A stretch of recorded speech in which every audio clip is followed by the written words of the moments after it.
Friends, airlines की आज की बड़ी खबरों में आपका स्वागत है। आज की इस वीडियो में हम आपको बताने वाले हैं कि देश में रेगुलर इंटरनेशनल फ्लाइटों को चालू करने को लेकर क्या अपडेट निकलकर सामने आ रही है। इसके अलावा गल्फ कंट्री में जो लोग फंसे हुए हैं उनके लिए कई जरूरी सूचनाएं हैं जो कि एम्बेसी, एयर इंडिया और बाकी एयरलाइंस कंपनियों से आ रही है। इन सब के अलावा एयर इंडिया की नई उड़ानें जो कि फ्रांस, कनाडा और बाकी अन्य देशों के साथ शुरू होने वाली है, उसकी भी जानकारी आगे आपको इस वीडियो में जानने को मिलेगी। तो फ्रेंड्स, वीडियो आप पूरा देखें ताकि आपको ये सारी खबरें मिल सके। पहली खबर लेते हैं यहाँ पर रेगुलर इंटरनेशनल फ्लाइटों को चालू करने के लेटेस्ट अपडेट के बारे में। मिनिस्ट्री ऑफ होम अफेयर्स के लेटेस्ट अपडेट के अनुसार इंटरनेशनल फ्लाइटों को लिमिटेड मैनर में अगस्त महीने से चालू करना शुरू कर दिया जाएगा। मिनिस्ट्री ऑफ होम अफेयर्स ने लॉकडाउन 3 की नई गाइडलाइन जारी की है, जिसमें इस बात की घोषणा की गई है कि कई नए देशों के साथ एयर बबल्स के एग्रीमेंट के तहत नई फ्लाइटों की घोषणा की जाएगी। इसके साथ साथ यूएस, फ्रांस, जर्मनी जैसे देशों के साथ और नई फ्लाइटों को जोड़ा जाएगा। अगली खबर आ रही है यहाँ पर इंडिगो के जून क्वार्टर के रिजल्ट को लेकर। इंडिगो ने जून क्वार्टर के तहत 2,844 करोड़ रुपए का लॉस डिक्लेयर किया है। इसके अलावा रेवेन्यू में ईयर ऑन ईयर 92% की गिरावट भी दर्ज की है। इंडिगो ने इससे पिछले साल जून क्वार्टर में 1203 करोड़ रुपए का प्रॉफिट दिखाया था, लेकिन इस बार इंडिगो को 2,844 करोड़ रुपए का लॉस उठाना पड़ा है। यहाँ पर इंडिगो देश की सबसे बड़ी बजट करियर एयरलाइंस कंपनी है, जिस कारण से इस महामारी के समय में सबसे ज्यादा लॉस भी इंडिगो को ही उठाना पड़ रहा है। अगली खबर आ रही है यहाँ पर एयर इंडिया से। एयर इंडिया फ्रांस के लिए 7 अगस्त से लेकर 15 अगस्त के बीच में फ्लाइटें ऑपरेट करने वाली है।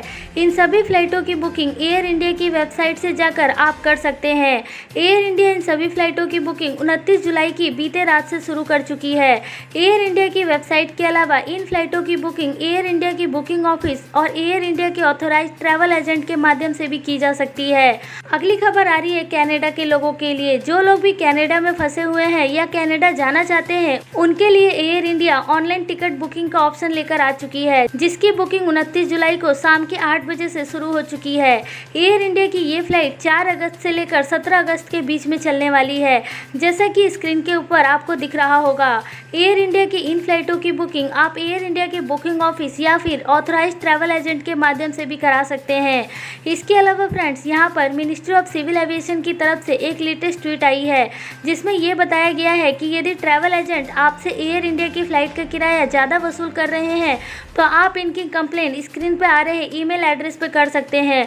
यहाँ पर मिनिस्ट्री ऑफ सिविल एविएशन ने ये साफ साफ बोला है कि ट्रैवल एजेंट पैसेंजर से एयर इंडिया की वेबसाइट पर दिखाए जा रहे किराए से ज़्यादा राशि वसूल नहीं कर सकते।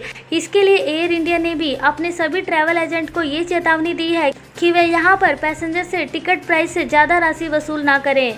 अगली खबर आ रही है यहाँ पर एयर इंडिया से। एयर इंडिया ने यहाँ पर ये बात स्वीकार की है कि ऑनलाइन टिकट बुक करते समय एयर इंडिया की सिस्टम में कुछ प्रॉब्लम है, जिस कारण से पैसेंजर्स को कई बार टिकट सोल्ड आउट दिखाता है या फिर टिकट का प्राइस बहुत ज़्यादा शो करता है। यहाँ पर एयर इंडिया ने पैसेंजर्स को ये भी सजेस्ट किया है कि यदि इस तरह की समस्या उत्पन्न हो रही है तो वो एयर इंडिया के ऑफिस से टिकट बुक करा सकते हैं। अगली खबर आ रही है यहाँ पर एयर इंडिया एक्सप्रेस से। एयर इंडिया एक्सप्रेस ने दोहा से अपनी नई फ्लाइटों की घोषणा कर दी है। ये सभी फ्लाइटें 9 अगस्त से लेकर 15 अगस्त के बीच में रहने वाली है। यहाँ पर एयर इंडिया एक्सप्रेस ने इन टिकटों की बुकिंग ऑनलाइन शुरू कर दी है। जो भी पैसेंजर्स यहाँ पर दोहा में फंसे हुए हैं और देश में जाना चाहते हैं, वह ऑनलाइन जाकर एयर इंडिया एक्सप्रेस की वेबसाइट से ये टिकट खरीद सकते हैं। अगली खबर आ रही है यहाँ पर गल्फ कंट्री की एम्बेसी से। 31 जुलाई और 1 अगस्त को ईद के चलते यहाँ पर गल्फ कंट्री की कई देशों में एम्बेसी और एयर इंडिया के ऑफिस बंद हो सकते हैं, और यदि आप यहाँ पर गल्फ कंट्रीज में हैं और अपने फ्लाइट की बुकिंग कराना चाहते हैं तो आप आज ही जाकर एयर इंडिया के ऑफिस से अपने टिकट की बुकिंग करा लें, क्योंकि हो सकता है कि 31 जुलाई या फिर 1 अगस्त को एयर इंडिया का ऑफिस बंद हो। अगली खबर आ रही है यहाँ पर कुवैत से। भारत सरकार और कुवैत सरकार से एयर बबल्स को चालू करने को लेकर बातचीत चल रही है और ये बातचीत अपने लास्ट स्टेज पर पहुंच चुकी है, जहां पर आने वाले समय में ये एक अच्छी खबर मिल सकती है कि कुवैत से भी एयर बबल्स की शुरुआत हो जाए। यहां पर इसकी जानकारी खुद मिनिस्ट्री ऑफ सिविल एविएशन ने अपने ट्विटर हैंडल अकाउंट से ट्वीट करके दी है। यदि कुवैत से भी एयर बबल्स की शुरुआत हो जाती है तो वहां पर फंसे हुए लोगों के लिए ये एक बहुत ही खुशखबरी की बात होगी, क्योंकि एयर बबल्स शुरू होने के बाद एक तो फ्लाइट से किराए में कमी आएगी और दूसरा कुवैत से ट्रैवल को और अधिक बड़ी संख्या में बढ़ाया जा सकेगा। अगली अगली खबर आ रही है यहाँ पर ओमान से। मस्कट से नई फ्लाइटों की लिस्ट जारी कर दी है जो कि आने वाले समय में ऑपरेट होने वाली है। मस्कट से यहाँ पर एयर इंडिया एक्सप्रेस अपनी फ्लाइटों को ऑपरेट करने वाली है। ये सभी फ्लाइटों की लिस्ट आपको स्क्रीन के सामने दिख रही होगी जो कि आने वाले समय में देश के अलग अलग राज्यों में मस्कट से आएंगी। ये फ्लाइटें आने वाले समय में 6 अगस्त से लेकर 15 अगस्त के बीच में ऑपरेट होंगी। अगली खबर आ रही है यहाँ पर स्पाइस जेट से। स्पाइस जेट को उम्मीद है कि उसका बोइंग 737 मैक्स एयरक्राफ्ट अगले साल के फर्स्ट क्वार्टर तक सर्विस में आ जाएगा। यहाँ पर यदि बोइंग 737 मैक्स एयरक्राफ्ट दोबारा से स्पाइस जेट को फिर से सर्विस देना शुरू कर देता है तो स्पाइस जेट को इससे काफ़ी मदद मिलेगी अपने रेवेन्यू को बढ़ाने में। अगली खबर आ रही है यहाँ पर एतिहाद से। यदि आप इंटरनेशनल पैसेंजर्स हैं और यदि आप एतिहाद एयरलाइन से अबू धाबी ट्रैवल करते हैं या फिर अबू धाबी से चेंज करके दूसरी एयरलाइंस में जाते हैं तो यहाँ पर आपको PCR टेस्ट कराना कंपलसरी रहेगा।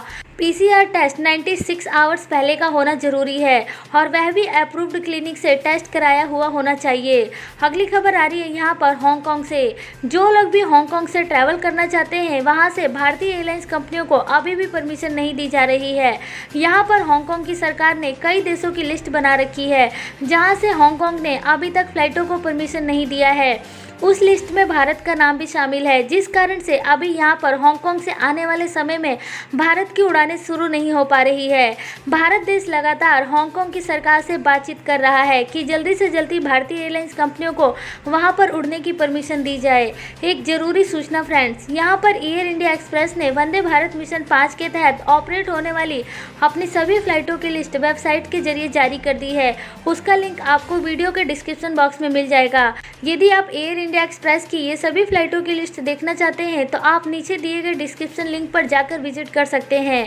इसके अलावा फ्रेंड्स, यदि आप एयरलाइन से रेगुलर अपडेट रहना चाहते हैं तो आप हमें ट्विटर पर फॉलो कर सकते हैं और चैनल को सब्सक्राइब करने के साथ साथ बेल आइकन को भी दबाकर रखें ताकि आपको सारी वीडियो नोटिफिकेशन के जरिए मिल सके। आज के इस वीडियो में अभी फिलहाल इतना ही। वीडियो देखने के लिए आपका बहुत बहुत धन्यवाद।